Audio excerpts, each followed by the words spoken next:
tarde. O Roberto ele deu uma parte, a gente sempre divide assim, não é o primeiro evento que a gente faz junto, e a gente sempre divide dessa forma. Ele faz a parte conceitual e depois eu faço a parte do projeto do Carrefour. Eu só queria falar porque isso é um prazer, né? Acho que para o Roberto também, para mim, porque isso é um trabalho de pelo menos 3 anos. Nós começamos em 2008, começamos a pensar nisso e hoje, dentro do Carrefour, ele já é realidade, né? Então, eu vou mostrar para vocês aqui, o objetivo é mostrar para vocês exatamente o que nós estamos fazendo e o quanto a gente pode ganhar com isso. Bom, esse slide é interessante porque eu duvido que ninguém de vocês tenha pensado nisso, né? Eu tenho todos os meus processos controlados, tenho as minhas ferramentas, eu tenho tudo. Mas eu continuo tendo problemas de envio de pedidos, eu continuo tendo problemas de nível de serviço. Quer dizer, eu não consigo atingir, eu continuo com os mesmos problemas que eu tenho. Mas eu tenho meus sistemas, eu tenho meus processos, mas você continua tendo os mesmos problemas. Foi aí que a gente começou a pensar em alguma solução, porque a gente começou a notar que os problemas eram emissão de pedido. 35% dos pedidos, o fornecedor tem que retrabalhar porque tem algum problema de divergência entre o que está no meu sistema e o que está no sistema dele. Um fornecedor ele pede 10%, ou seja, eu mando 100 pedidos, ele me entrega 90. Por quê? Porque os outros 10, ou ele não produz mais, ou está tão errado o pedido que ele sabe que eu vou chegar na porta do CD e vai devolver. Então, o que acontece? Você acaba perdendo, né, todo o processo e a gente não sabia como. Aí a gente foi procurar o GDS para a gente trabalhar. A gente chama de GDS, que é uma forma carinhosa, né, a gente chama ele. Quais são os efeitos de tudo isso que nós estamos falando, né? Nós estamos falando de erro de fatura, demora no cadastro de produto para compra, devolução de produto, reconciliação de faturas, alto custo de manutenção dos dados, né, para manter tudo isso, mais tempo gasto em manutenção de cadastro e, principalmente, falta de produto na gôndola. Que esse é o grande objetivo disso, é reduzir a falta de produto na gôndola.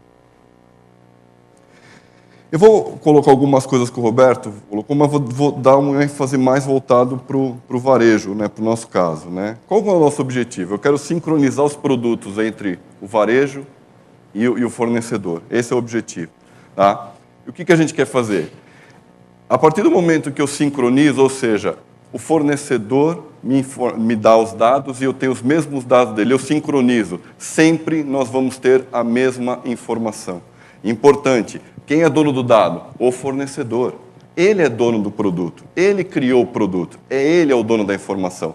Então, esse processo é de mão única, do fornecedor para o varejo, porque ele é o dono, ele tem as informações. Bom, essa figura é parecida com o que o Roberto mostrou, mas só para vocês terem uma ideia em relação a isso. Eu tenho um fornecedor, ele abastece aqui, vamos chamar assim, as informações, e todo tipo, independente de ser o Carrefour ou ser um mini mercado, o GDS ele não é uma questão de tamanho, não existe uma maioridade para fazer GDS. Qualquer empresa de qualquer tamanho pode fazer, porque todas precisam das informações dos produtos. Então não há necessidade de uma empresa, não, mas é o Carrefour, vai ser o Walmart, vai ser o Pão. Não, uma empresa com uma loja, com 2 lojas, consegue fazer do mesmo jeito. E nessa figura é muito claro isso, onde você tem grandes lojas, cadeias, CDs, atacadistas, mini mercados, todo mundo pode sincronizar o dado. Porque ele pode ser através de um sistema ou ele pode ser através de web. Tá? A gente consegue fazer via web. Esse é o processo, né? Eu não vou, acho que o techniquez eu acho que a gente não precisa, mas o ponto principal é, eu quero sincronizar a informação daqui com a informação daqui. E o importante que o Roberto já falou, processo global no Brasil. Se você sincronizar os dados com uma empresa no Brasil, você sincroniza com qualquer empresa no mundo, porque todas usam o mesmo processo. Essa é a vantagem. Você sincroniza uma vez, a partir do momento simplesmente você agrega outros fornecedores ou outros varejos dentro do teu sistema. Eu gosto desse slide porque eu falo que essa é a parceria do sucesso para a gente conseguir implantar isso. Como a gente conseguiu? Primeiro a GS1. Porque a GS1 é normatizadora, é ela que define o processo, é ela que mantém o processo. E o que nós estamos trazendo para o varejo? Normatização, né? Processos padrões, que é muito utilizado na indústria automobilística, que nós estamos trazendo para o varejo. Esse é um processo padrão mundial adotado no varejo.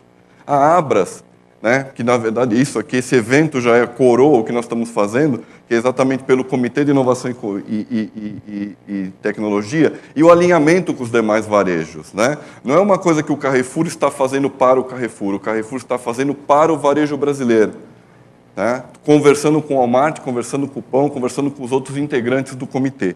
Então não é uma coisa feita do Carrefour, é uma coisa feita para o varejo brasileiro, tá?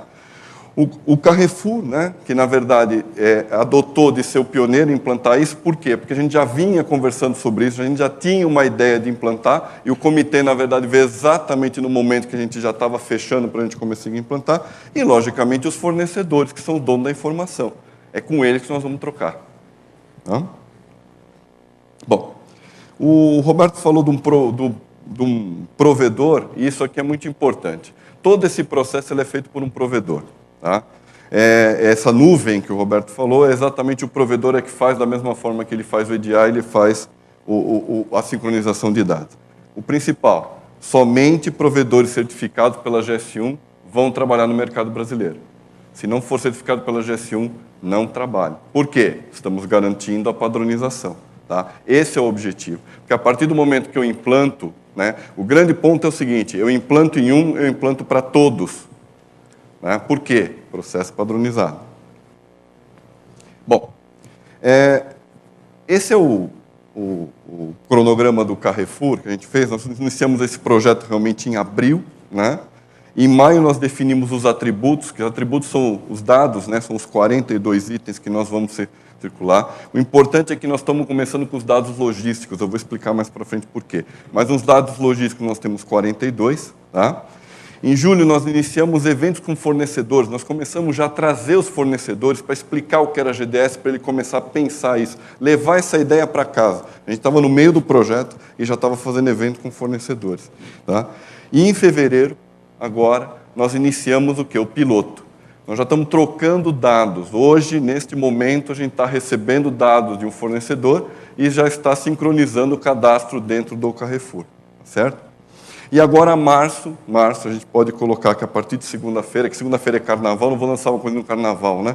Mas a partir do dia 14, a gente está um go live já para que todos os fornecedores, a gente já está convocando os fornecedores, fazendo evento com os fornecedores para exatamente aderir a todo o processo.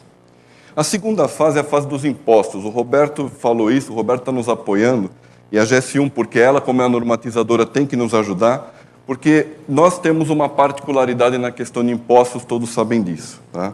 Então, a partir do momento que se tem uma particularidade, e é uma particularidade do Brasil, nós precisamos desenvolver toda a nomenclatura para a gente trafegar os dados de impostos.